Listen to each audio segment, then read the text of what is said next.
So the first thing, of course, I'm gonna create a window and just do a little bit of art direction here, texturizing the window with paintbrush and colors and adding some golden paper just to create some texture.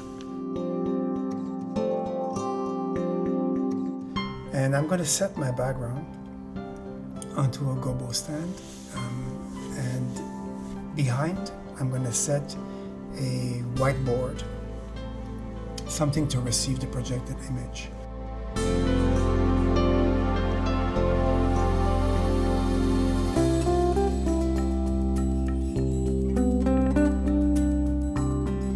Setting up the framing then is the next step, and then I'm going to choose an image to be projected.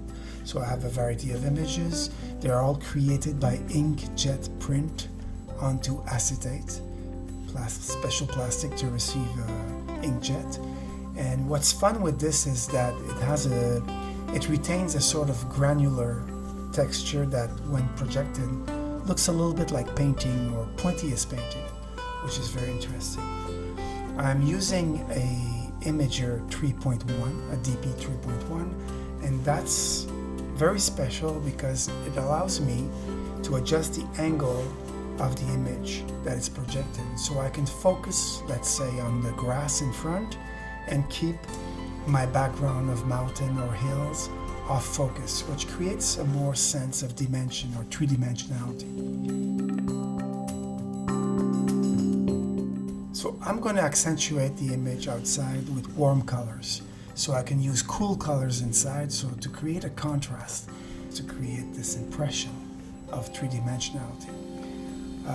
I'm using a Dedolight 3 with an Imager DP1 to create a circle, a very warm circle that I'm going to project into the liquid, which is going to be a beer, so it's already a warm color.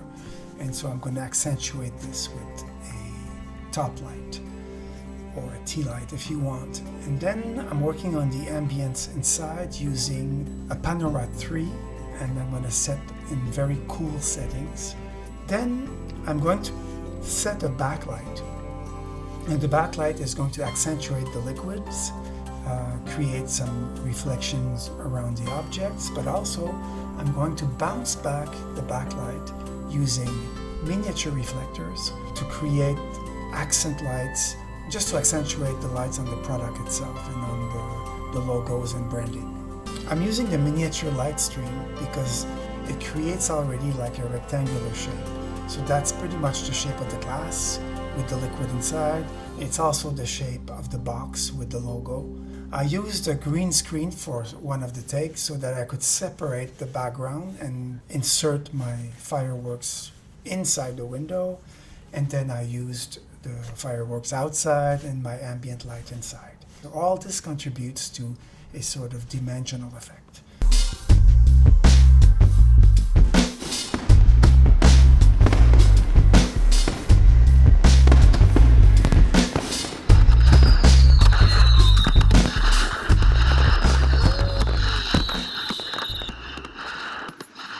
Because I've been all alone shooting this in isolation, it's hard to be in front and behind the camera at the same time. So I'm using a tennis ball to locate exactly where the logo is going to be in the shot, so I can focus some lights on it and also focus the camera.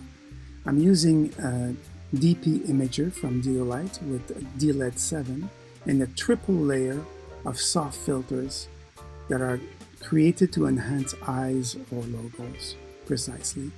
And once my light is adjusted, I'm using a monitor and the threshold of my monitor so I can really precisely adjust the focus while not being behind the camera.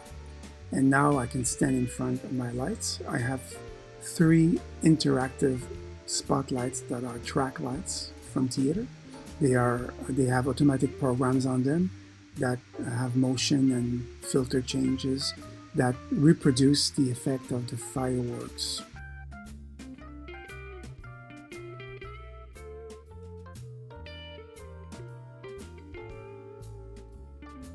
And so now I'm using Lightstream Reflectors number 1 and number 5 to surround myself or wrap myself with all this interactive light. So now I'm ready to stand in front of my light, and this is my shot.